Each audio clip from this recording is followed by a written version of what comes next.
Hello, it's Victor Dadash. Hope you're having a wonderful day. Today I want to talk about the success principles and principle number 5, which is believe in yourself. When you believe in yourself, you're much more likely to achieve great things and to become more successful. When you don't believe in yourself, the odds of you succeeding are greatly lessened. So believe in yourself. When you start believing in yourself, great things can happen. And not only that, choose carefully the words you say to yourself. Get rid of disempowering words such as I can't. When you keep saying I can't, your mind starts thinking you can't do these things and that you can't achieve success. Replace it with empowering words such as I can and I will. When you use empowering words, you're much more likely to achieve the things that you want to do. And Jack gives a couple examples of people who, when they chose to believe in themselves, accomplished great things. The first one is someone named Viktor Serebriakov, who was the son of a Russian emigre living in London. He did not do well in school, so the teachers labeled him a dunce and told him to drop out of school. And he wound up having a bunch of dead-end jobs for a whole bunch of years until he joined the British Army at the age of 32. While he was in the Army, he took an IQ test and achieved a score of 161, which meant that he was a genius.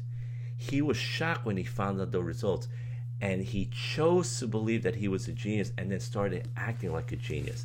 And after that, he started doing a lot of great things. Jack says, while he was in the Army, he got assigned to the education corps to train recruits.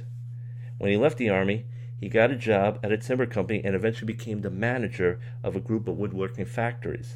He also became a highly respected timber technologist and revolutionized the timber industry by inventing a machine for grading timber and by introducing the metric system to the trade.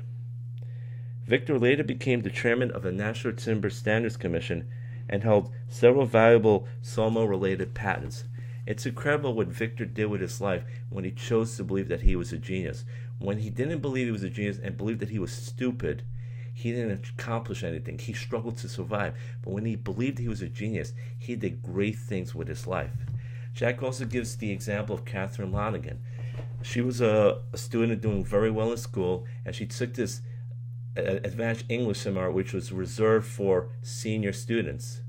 So one day the teacher calls her into his office. He says, Catherine, your writing stinks. I don't know how you got into my class. Now, I know you need to hold up a 4.0 average, so I'm going to make a deal with you.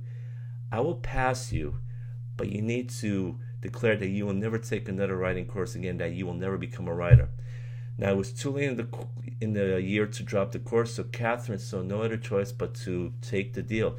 So she agreed to the deal and gave up writing, and she did not write for 14 more years.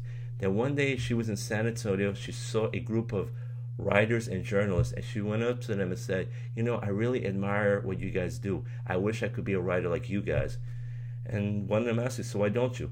Well, and then she says, well, I have it on good authority that I can't write, that I'm a terrible writer. And he asks, what do you mean? And she explained the story of the English professor. The guy says, well, don't let this one person's opinion of you stop you from writing. If you want to write, you can write. And he gave her his card, says, if you want to write something, write a book, send it to me, and I will give it to my agent. She says, I don't think I'll write. He says, yes, you will. And a few months later, she sent him a copy of a manuscript she wrote, and he gave it to his agent, and he called her back a few months later and says, I love what you have, and he loved what you have. And then Catherine got a book deal, and she became a very successful author. Two of her books, Romancing the Stone and Jewel of the Nile, became blockbuster movies starring Michael Douglas and Kathleen Turner. So when she chose to believe in herself, she did great things. When she didn't believe in herself, she wasted 14 years of her life. You see the difference when you choose to believe in yourself. Great things are possible. So if you want to do great things with your life, start believing in yourself. When you do, the sky is the limit. So those are my tips for today. I hope you got a lot of value. If you did, like and comment below and share with other people and subscribe to my channel below. This is Victor Dadash signing off. Have a wonderful day.